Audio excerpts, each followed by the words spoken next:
Masu kallon mu barkamu da sake kasancewa da ku a cikin wani sabon bidiyo, inda a yau za mu nuna muku yadda za ku iya ƙara ma hotonku quality a cikin minti ɗaya kacal. Sunana Bashir Muhammad Yusuf.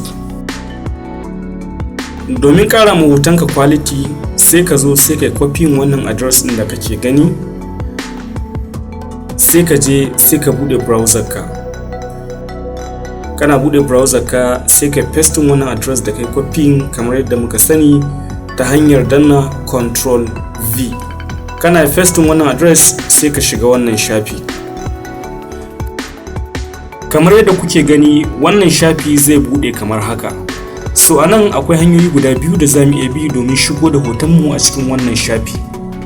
Hanya ta farko ita ce sai mu zo sai mu danna wannan button ɗin da aka rubuta choose a photo, inda zai kai mu inda hotunan mu suke kamar yadda kuke gani. Sai mu ɗauko hoton da muke so mu ƙara mu quality sai mu shigo da shi akan wannan shafi. Haka kuma hanya ta biyu ita ce za mu iya yin abin da ake kira da drag and drop, wato mu ɗauko wannan hoto kai tsaye mu shigo da shi a cikin wannan shafi. Kamar yadda kuke gani ga hotonmu nan ya ƙara quality. To idan muka duba a nan daga sama za mu ga akwai zaɓuka kusan guda 4 ta yadda za mu iya ƙara ma hotonmu quality. Idan muna so mu ɗan ƙara mai quality ba da yawa bane sai mu bar shi a lamba 2 kamar yadda muke gani. Idan kuma muna so ya ƙara quality sosai sai mu kai shi lamba 4 ko lamba 6 ko kuma lamba 8.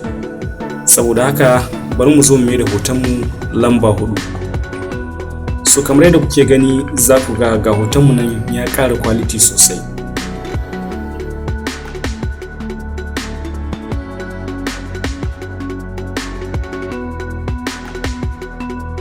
So da mun gama, idan muna so mu saving wannan hoto sai mu zo daga nan ƙasa daidai inda aka rubuta save sai mu danna shi. Muna danna shi kamar yadda kuke gani za ku ga hotonmu nan yayi saving.